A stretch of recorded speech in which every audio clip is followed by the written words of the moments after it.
In today's episode, we are going over a case study of a weightlifter who gets good old cervical radiculopathy. Let's do this. This is part two in our series on cervical radiculopathy. If you missed the first part, then I'll leave a link in the show notes. You can listen to that and then get back to this one. So, what was the plan of care in this patient with cervical radiculopathy? Well, step one is going to be educating the patient, right? So, first and foremost, we want to give them a good diagnosis. The thing about cervical radiculopathy is it's very odd, right? So, folks have pain and stiffness within the neck, and then they also have a lot of pain going down the arm, right? Not only that, but this pain is shooting, it's severe, doesn't feel good, obviously. People have abnormal sensation. And probably the oddest thing is that they have a lot of weakness going on, right? Now, if a physician doesn't educate the patient on what's going on, they can start to brainstorm or try to figure out what's going on their own. And sometimes it ends up being really bad. Go through Dr. Google, right? Dr. Google tells them they might need neck surgery or something along those lines. They may talk to their Uncle Larry, who's had neck pain for years, for disc injuries. And all of a sudden they feel hopeless, very scared. They don't move whatsoever. They start thinking that this issue is a lot more severe than it actually is, right? And that's a bad thing. So the first thing we want to do is give a lot of good information to the patient. We have to be a little cautious not to scare them, right? So, like I said, I had diagnosed her with cervical radiculopathy at the C5, C6 nerve root, right? One of those two is my best guess. And what's probably going on is she may have had a herniated disc. It's a little odd that she didn't have pain when she dropped the barbell on her neck and it happened 2 days later, but maybe there was something going on with the initial injury. And then a couple of days later, it worsened, right? I'm guessing that she probably did have a non contained disc herniation. So essentially the inside of the disc leaking outside. And my guess for that is that her pain was just so severe, probably from the inflammatory reaction that occurs from the nucleus pulposus coming out and leaking out onto the nerve. And again, this is my best guess. We don't have an MRI to confirm this. Once I get this scary stuff out of the way, it's just really important that we educate folks about the positive prognosis of these injuries. And the big thing to let your patients know is that they are not in threat of any sort of life altering, life threatening injury at the time, right? The large majority of cervical radiculopathy cases actually get better over the course of time. The weakness that you're having right now obviously is not great, but it does improve in the majority of people over the course of time. And the last piece I think is important to educate patients about, and this stinks to hear, but it is true. So I don't want to lie to my patients. Oftentimes, it takes multiple years for this to improve. And largely, a lot of your initial symptoms, so a ton of that pain and stiffness, that'll go away relatively quickly, let's say within like weeks to months. However, some of that weakness can linger on for years, unfortunately. So I really think patients need to know that so they can be diligent about trying to regain that strength over the course of time. Our second plan of action is to try to calm the area down as best we can. If we can decrease some of these symptoms, it's going to make the patient feel a whole heck of a lot better and push them into a positive way. So, the big things that we talked about initially are trying to avoid prolonged postures. So, at this point, when the patient was sitting for a long period of time or standing for a long period of time, let's say that we're reading something or reading a computer screen, they really noticed their neck got really painful and really sore. So we just recommended to do some constant, frequent motion. And I'll show you the exercise we use in a minute, all throughout the course of the day. So they don't get to the point where they're really, really painful. I often educate my patients to just let them know when they're in a lot of pain, it's actually hard to get out of pain. But if you can keep yourself from getting into more pain, that's usually a much better decision and way to manage your symptoms over the course of time. We also avoided reaching into extreme ranges of motion. So think about the positive upper limb neural tension test. And it was actually very positive when we first started. What that means is if this patient tries to reach down or up or extends the arm out and stretches those nerves, that might be provocative as well. So I use a magic box analogy. I got this from one of my professors, Professor Butler, back in PT school. Essentially, pretend like you have a small box in front of you, right? When you do any work that's in front of you, you don't want to reach outside of that box. That means you'll want to reach to your side or behind your body or over your head. Keep all of your work right in front of you inside of this magic box. And of course, this is not what you have to do for the rest of your life. But early on, if we keep flaring this thing up, it's just going to make the patient feel miserable on a regular basis. And obviously, that's not what we want. Like I said, I'm a big proponent of frequent, easy movement. early on after this type of injury, one of the problems after cervical radiculopathy is that the pain is so severe and the weakness can be so severe that patients get really, really scared of moving. If you can educate them that moving is very, very important in the healing of this condition, then they're more likely to do it. And the other piece is you got to show them the movements to actually do so they can improve themselves. And lastly, in terms of training, so this patient already stopped all forms of training. And obviously, she was so painful. She wanted to see me before she started anything. But I want to get this person back to doing any form of exercise they can at this point that doesn't aggravate the neck too much, because I really believe that's going to help prevent deconditioning. But if we can continue with aerobic exercise, a little bit of weight training, our literature shows that's actually beneficial for getting out of pain for rehabbing. So we want to try to push this as much as possible. And I'll tell you how we did this in a bit. And now I've got a free guide for you today. It's an evidence-based cheat sheet to cervical radiculopathy. We go over all the fundamental basics for diagnosis and treatment of cervical radiculopathy. It's an 8-page PDF, and I'll take you from a novice to an expert extremely quickly. I'm going to leave a link in the description so you can go ahead and download that right now and get learning. So in a nutshell, we wanted to provide a well-rounded program for her neck and arm, right? What did that consist of? We gave her neck range of motion exercises. We gave neck endurance exercises. We also worked on neck strengthening exercises. We gave isotonics. We also gave isometrics. Like I said, more endurance based exercises. We gave exercises for the deep neck flexors. We also focused on scapular strength and stability, as well as providing nerve glides and stretches. The next important piece of the puzzle is that we emphasized strengthening the weak areas. Now, if you look at the research about treating cervical radiculopathy, I didn't really see much in terms of trying to strengthen the weaker areas as a beneficial treatment for these folks, but it makes a lot of sense. If they're going to be weak, let's say in the deltoid, like in this case, if we don't treat the deltoid directly, are we actually going to be able to get the strength back over the course of time, right? So I try to include a lot of strengthening for the specific area that's limited. Next, we have a slow progression back to training over the course of time. She's probably not doing a lot of bench press right now just because she has no deltoid strength. But as she starts to regain that strength, we want to slowly progress back to that. And lastly, and this is really important, we want to monitor her strength over the course of time. So visit number 1, we took a look at her strength, right? Visit number 2, we look at the strength again.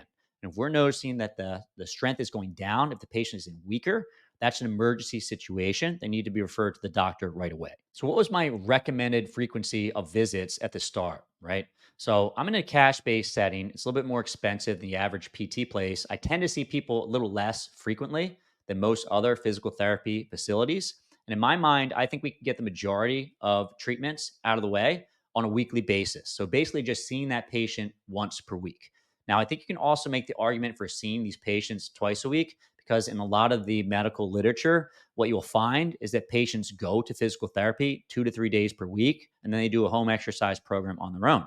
And if you're going to be using, let's say, manual therapies to treat these patients, in most of these studies, they're getting manual therapies twice a week for the first, let's say, 4 to 6 weeks, right?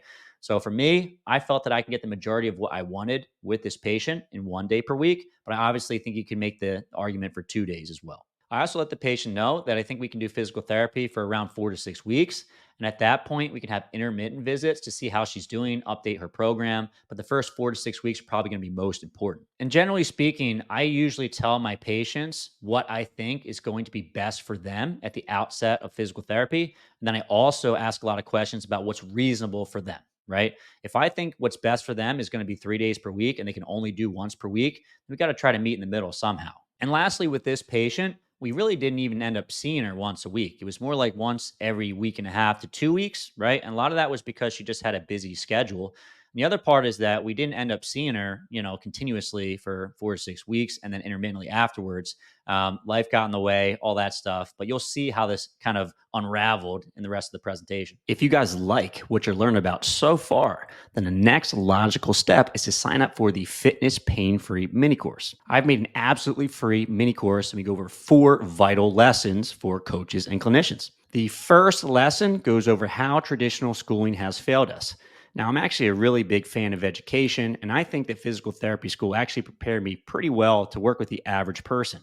However, I really didn't learn how to work with the population that I want, which is people in the strength and fitness world. So I'm talking about powerlifting, bodybuilding, Olympic weightlifting, sport of fitness, and really people that just love working hard in the gym. And really, my goal with the mini course is to help you understand how you work with this population to get them out of pain and keep them training. The next lesson is 7 reasons why people get hurt in the gym.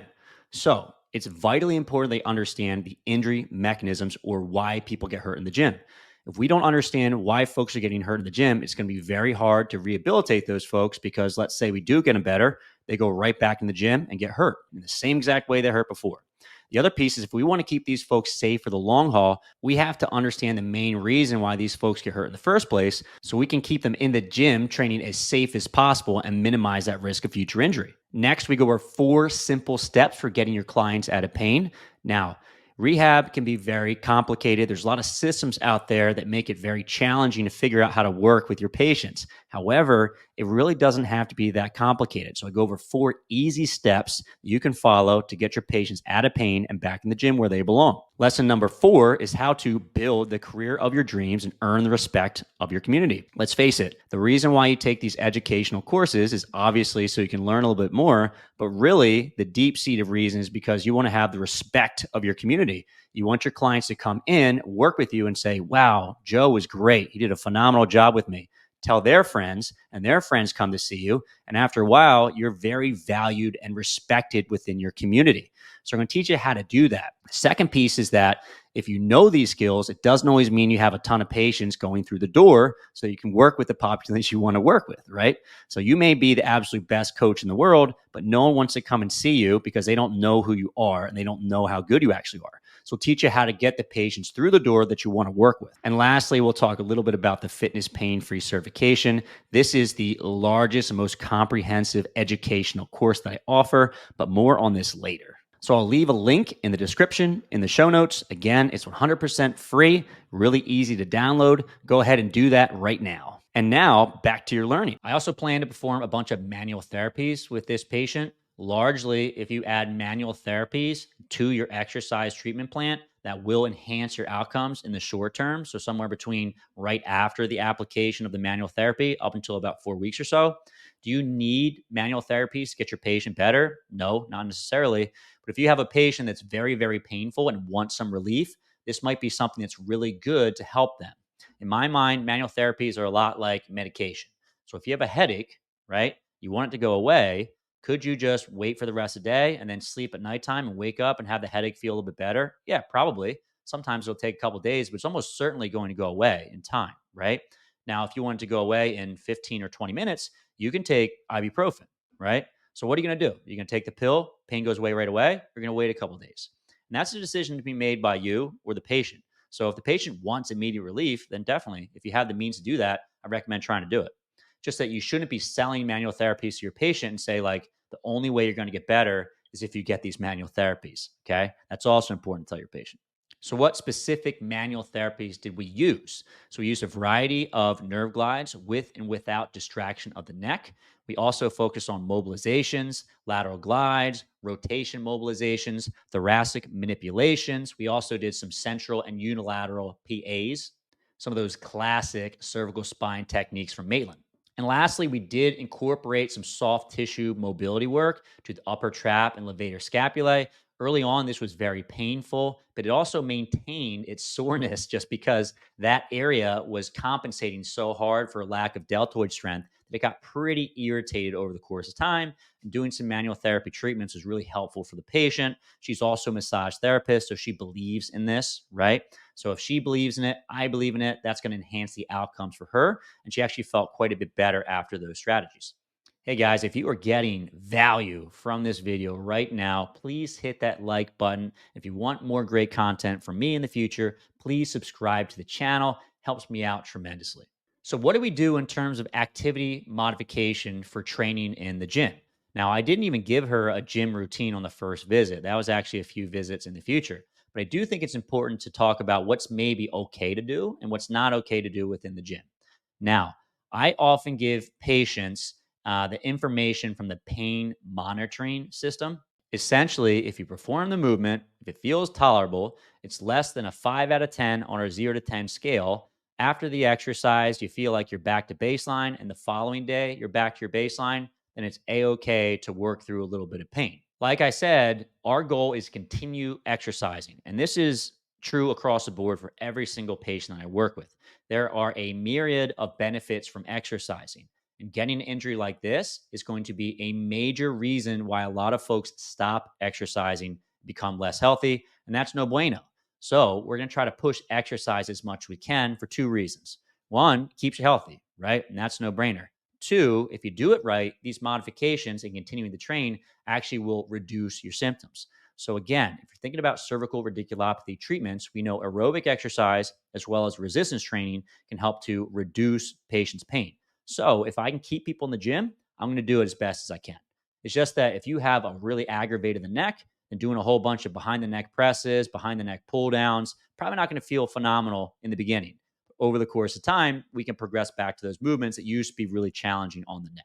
So, in terms of things that we chose to modify in the gym, the big one was end range reaching. So, if you think about a pull up, in the bottom of a pull up, you are really stretching all the nerves from your brain to your fingertips. So, early on, we did more partial range of motion pulling. We did more, let's say, horizontal pulling like TRX rows, and then eventually worked our way back to pull downs and then pull ups. The other thing that we really had to modify a lot for a long period of time was basically overhead pressing.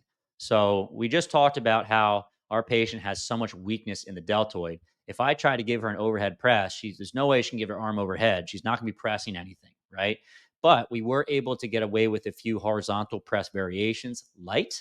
And over the course of time, we just increased the incline. So we started flat, worked our way on an incline. Maybe we incorporated some landmine press, and eventually she could press overhead. Just took a long time to get that back. And what was at least nice is that this patient maintained a lot of strength in rowing. Okay.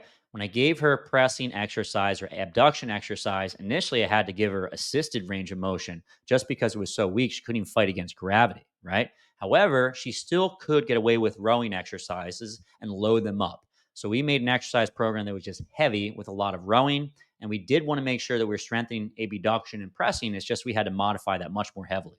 So day one, patient comes in, we go through the entire evaluation, plan of care, so on and so forth. What are the exercises that I give to the patient as a home exercise program? So initially, my recommendation was to perform all of these motions 1 to 2 times a day. The other piece, like I said, is that nerves do like constant, frequent motion. Usually, it makes patients feel better. So if these movements feel really good, you don't have to limit them to 1 to 2 times a day. You can do these as much as up to every single hour if they feel really good. So largely, I'll tell my patients, try to get them done once a day. If it feels really good, you can do it 2 or 3 times. And you can also pick a couple of the exercises that feel the best and just do them every hour or so, right? Not mandatory to do this, but if patients are in a lot of pain and movement helps them, then yeah, I say this is a great recommendation. So initially we started with some nerve glides, mostly of the median nerve. And the glides we chose were nerve glides without neck motion, just because the neck was pretty dang aggravated. We also had to make sure that we weren't pushing through too many of those weak spots, right? If you think about upper limb neural tension tests, glides in that position requires shoulder abduction. She doesn't really have that movement quite yet. So we had to be a little bit smart and use our brain to give some good glides that allowed her to perform the movement, right? Because she has so much weakness. And it wasn't too irritating just because she has so much positive neural tension and has limited mobility in that nerve. In terms of cervical range of motion exercises, I typically give folks range of motion into every direction. Okay. And this is basically because if you give range of motion exercise to your patient only in one direction, so the idea is if I have cervical radiculopathy on, let's say, my left side, right, left shoulder is weak, if I rotate away from that side, if I flex my neck some, and if I side bend away from that area, all those motions are going to increase intervertebral foramen. And hopefully that will help to reduce people's symptoms. It's just that if you compare exercise programs that mobilize into every direction versus into the direction that opens the intervertebral foramen, the outcome is the same. So largely what I do is I tell my patients just to push into the directions that feel good. And over the course of time, as your range of motion improves, and you just push into all of the motions equally, right? So we're talking about rotation side to side, cervical flexion and extension, and lateral bending side to side. And lastly, the basis of our strengthening program was basically a supine chin tuck with a towel behind the neck. And when you chin tuck, trying to push your neck into that towel. Okay. So, not really challenging exercises from the beginning, but we're just getting started. And the other piece is I often try to do a little less at the start of physical therapy, just because if the neck gets irritated by somewhere between the first and second visit, and we gave 1,000 exercises, we're not really sure which exercise caused the problem. So we start with very easy exercises, not too many of them. And over the course of time, as patients start to make progress, we just push more and more, but slowly. I also recommended my patient perform some scat squeezes, 2 sets of 10 to 15 per day, another evidence based treatment. I also recommended some walking. I think this is beneficial for a variety of reasons. So, one, you had a major injury and your body is used to moving all the time. And she's an athlete. Her sense of self is completely wrapped up in being able to exercise. So, I want to allow her to exercise a little bit, right? So, the walking is going to be very beneficial because walking is probably going to help glide that nerve, speed up her recovery, but it's also going to make her feel a little bit like she can exercise some. And that's going to be really important because an injury like this will really sideline an athlete, right? And really is a major strike on their sense of self. And it's kind of an identity crisis. So, as much as we can keep them moving, we want to try to, right? And lastly, I ended up giving a lot of assisted range of motion exercises, right? So think about the same exercise you would give to a post op rotator cuff repair, where you have a cane and you have two arms on the pulley, or excuse me, two arms on the PVC, and you're lifting straight into flexion and you're using the opposite arm to assist. She had a 2 out of 5 strength. She can't move completely through gravity. So utilizing the other hand on a PVC to help out allows her to work that side a little bit, right? Without causing major compensation. We want to regain that deltoid use. We're going to try to do that as best we can, as much as we can. So now you know how I like to treat my patients with cervical radiculopathy. You still need to know some basics about cervical radiculopathy. What am I talking about? You need to know how to diagnose your patients. You want to know things about, let's say, prevalence, anatomy. What are the best treatments for cervical radiculopathy? Should you be doing exercise, manual therapies? Should your patients consider things like injections or surgeries? When should you recommend things like injections or surgery with your patients? What are medical red flags? All of that good stuff. I have a complete guide. It's a masterclass for cervical radiculopathy. I'm going to leave a link in the corner. Definitely go check that out, and I will see you in that video. And lastly, thank you so much for joining me today with this lesson on cervical radiculopathy. You truly allowed me to do what I love for a living. I love educating. I love learning about this stuff. I love sharing. And I wouldn't be able to do it without folks like yourself. So thank you. If you're watching this on YouTube, please hit that like button. Consider subscribing to the channel if you enjoy this. If you're listening to the podcast version of this, please give me a 5 out of 5 rating. It helps tremendously. And lastly, if you want to go that next step and support me further, consider subscribing to Fitness Pain Free Insiders. So, Insiders is like Netflix for physical therapists and coaches working with painful folks in the gym. You've got access to 100 plus webinars, ebooks, and courses. More recently, I've been taking all of my best content from YouTube. I've been taking out all the ads. I've been organizing it in a really step by step fashion in an entire course so you can easily go through it. And I add additional pieces to this to enhance your learning, right? So I just finished up my lateral ankle sprain course. And one of the big things I added to this was a protocol. So essentially, what do you do week 1, week 2, week 3, week 4, week 5, 6, 7, 8? You know me, I like working with athletes. I like working with really fit and strong people. So it's going to be a lot more robust than your typical protocol. Also, you have access to me. So inside of Insiders, you can leave a comment and I'll get right back to you. I also have physical therapy CEUs inside of Insiders. So if you take the course, Essential Coaches Series, get a bunch of CEUs. And what's even better is you can start for just $1. After that, it's $25 per month. It's going to be the cheapest CEUs you can get. It's by far the highest value program that I offer at the cheapest price. So head over to fitnesspainfree.com, click on the program's link, and then click on Fitness Pain Free Insiders to get started. I'll also leave a link in the show notes where you can check it out.